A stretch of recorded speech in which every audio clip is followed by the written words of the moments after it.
Boston Celtics simplesmente amassou o Dallas Mavericks no primeiro jogo das finais de 2024. Vamos pro resumão que eu te conto já o que aconteceu. Vamos lá, né? Tô aqui com as minhas anotações do jogo. Então, antes de começar, eu queria fazer um adendo. Se você torce pro Dallas Mavericks e também é corintiano, eu recomendo que você saia da internet hoje. Cara, vai num parque, vai ler um gibi, sei lá, vai fazer carinho no animal, vai cultuar seu Deus. Cara, faça qualquer coisa que não seja estar na internet hoje. Hoje é um dia péssimo para você estar na internet. Inclusive também não liga a televisão, né? Fique fora do mundo digital, fique fora das telas. Hoje não é um dia legal, tá bom? Vamos começar primeiro falando com o que deu certo, né? Se a gente vai falar sobre o que deu certo, a gente no momento vai falar sobre o Boston Celtics.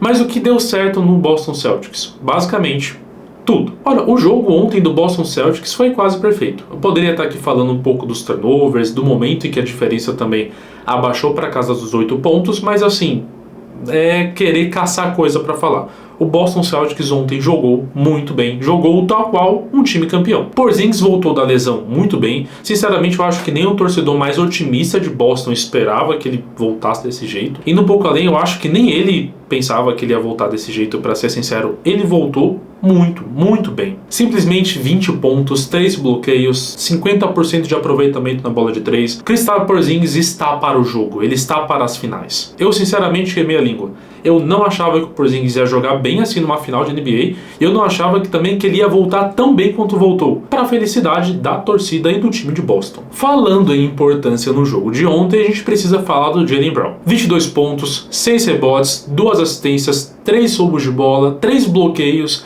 Eu acho que assim, as estatísticas em si não contam o quanto o Jaylen Brown foi importante para o time ontem. O Jaylen Brown ele trouxe uma energia a mais para esse time. Eu sei que no momento essa frase parece muito comercial de sucrilhos, mas no caso, para um jogo de finais, principalmente para a situação que o Boston entrava nessas finais, essa energia a mais que o Jaylen Brown colocou no time foi muito importante, cara. Não à toa foi MVP nas finais de conferência, chegou nas finais mostrando para o que veio, mostrando que veio também para quem sabe ser o MVP das finais. Jogando como jogou ontem, isso é totalmente possível, tá? Jaylen Brown jogou muito. E apesar das estatísticas não serem as mais impressionantes, o Jason Tatum vem jogando bem para o time. Ele vem ajudando o time em si a jogar bem.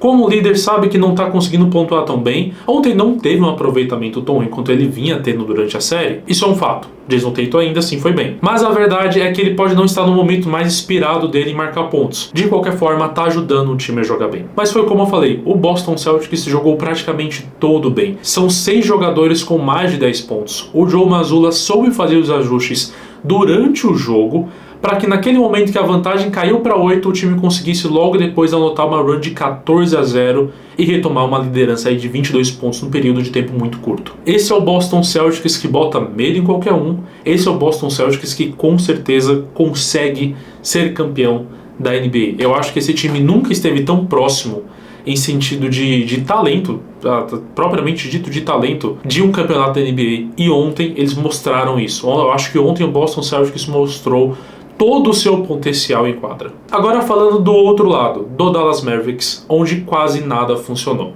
A estatística do jogo foram 9 assistências. 9 assistências para quem? Para o Luka Doncic? Não. 9 assistências em 2 quartos? Também não. No jogo inteiro, para todo o time do Dallas Mavericks.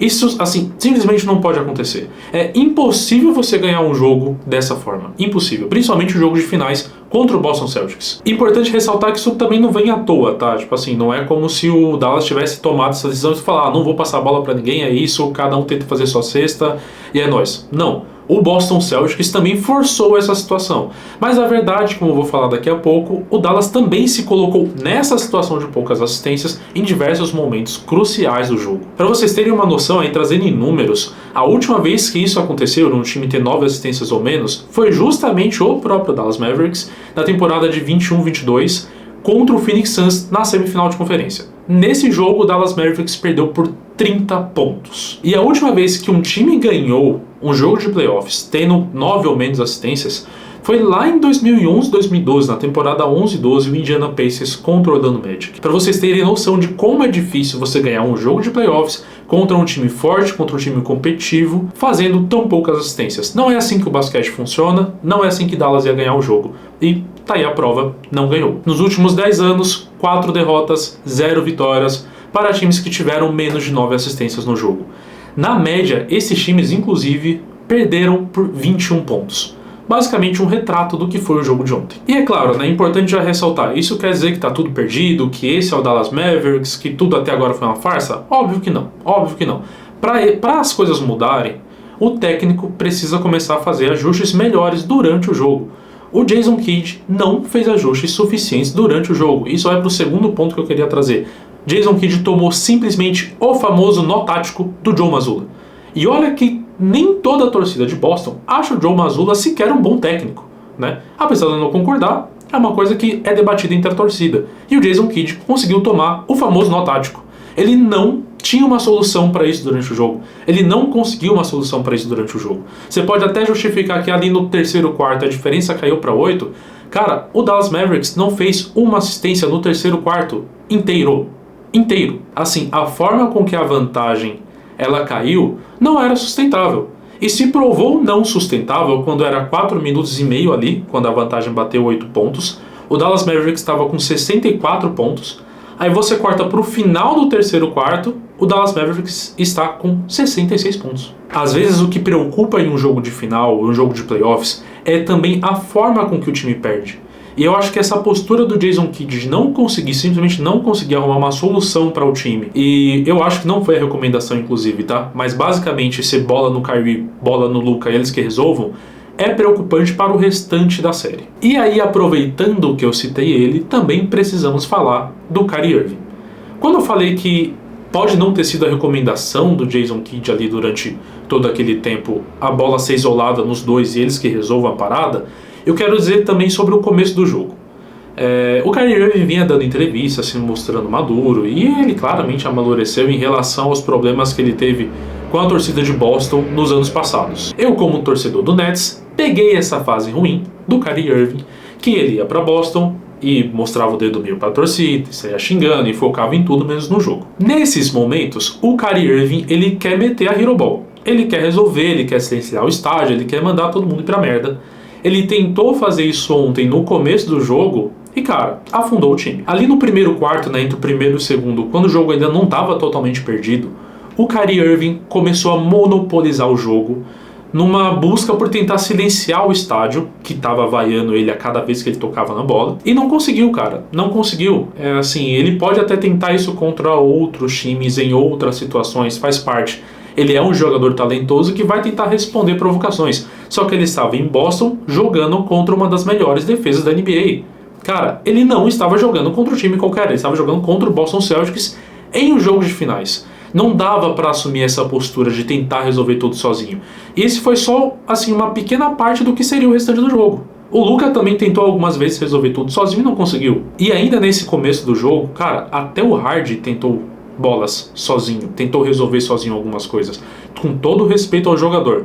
Mas, cara, quando você vê que até os seus coadjuvantes estão tentando resolver as coisas sozinho para, sei lá, arrumar uma bala de prata para resolver a situação, significa que o time tá sem rumo, tá sem direção. E aí onde eu volto aquele ponto do Jason Kidd.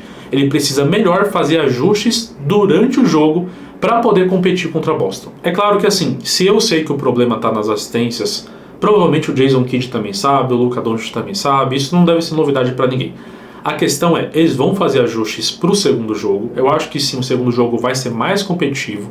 Dallas tem muita coisa para arrumar, principalmente centrado em como esse time vai distribuir a bola durante o jogo. Mas assim, eu acho que o que preocupa o torcedor de Dallas hoje é, esse time precisa fazer os ajustes para competir contra Boston. Para competir. A gente viu alguns jogadores de Indiana falando que para ganhar de Boston você tem que ser quase perfeito. Enquanto o Dallas estiver errando desse tanto, eles não vão estar chegando nem perto de competir contra Boston. Isso sim, com certeza preocupa muito o torcedor de Dallas. Eu acredito que esse time não chegou aqui à toa. Não, com certeza ele não chegou aqui à toa. Jason Kidd também faz parte dessa construção de trazer uma competitividade para esse time, isso é fato. Mas a gente precisa ver como esses ajustes vão ser feitos também ao longo do jogo quando o Boston Celtics começar a responder. Para o torcedor de Dallas, calma que ainda tem muita série. É uma série melhor de 7 jogos, não uma série melhor de 1. Há algum tempo atrás eu usei o exemplo ali do outro jogo de 9 assistências que Dallas perdeu contra o Phoenix Suns, perdeu por 30 pontos. Só que nessa mesma série, Dallas ganhou, né? Foi a primeira final de conferência do Luka Doncic. Os Mavericks começaram perdendo os 2 jogos contra Phoenix, perderam o jogo 5 dessa forma, mas os outros 4 que eu não citei aqui, Dallas ganhou. Então assim, existe esperança, mantenha calma, o time é talentoso, não chegou aqui à toa. Eu acho que vai dar muito jogo ainda. Acho que tem muito para acontecer e não vale a pena achar que já está tudo resolvido. Afinal, como eu falei, são uma série melhor de 7, não melhor de 1. Para o torcedor de Boston não tem nem muito o que falar. Eu sei que você empolgou, todo mundo empolgou, não tem como não empolgar. Esse é o melhor momento para Boston ser campeão. O time ontem correspondeu às expectativas e eu acredito que você já está sonhando com esse título, com o 18º banner do Boston Celtics. Tem muita série pela frente, mas com certeza esse momento em específico, esse final de semana, é de alegria, apenas alegria para o torcedor do Boston Celtics. É isso, eu espero que você tenha gostado do vídeo. O jogo 2 acontece no domingo, dia 9 de junho, às 9 horas, com transmissão da Band, também vai passar no Band Play, como passou ontem, e na TV fechada com transmissões da ESPN e do Star Plus. Deixa aí nos comentários o que você achou do jogo, o que você acha que essa série vai entregar para os próximos, e se você gostou muito do vídeo, segue a gente para mais, tá bom? Tchau, tchau, até a próxima.